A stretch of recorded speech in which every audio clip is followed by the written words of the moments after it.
Lift میں گر جانے سے ایک شخص کی ہوئی موت۔ ریاست تلنگانہ کے دارالحکومت شہر حیدرآباد کے آصف نگر پولیس اسٹیشن کے حدود میں واقع یشودھیا نگر کالونی میں پیش آئے ایک لفٹ کے حادثے میں ایک 55 سالہ شخص کی موقع پر ہی موت واقع ہو گئی۔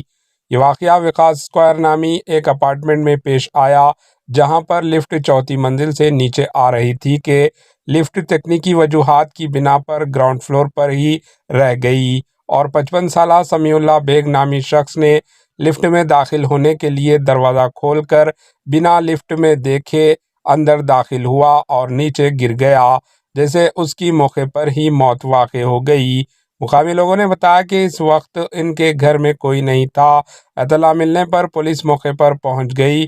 پولیس نے مقدمہ درج کر کے تفتیش شروع کر دی۔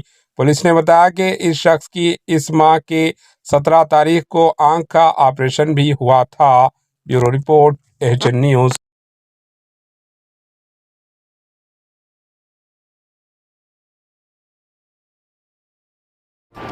AHN نیوز کو لائک کریں، شیئر کریں اور سبسکرائب کرنا نہ بھولیں۔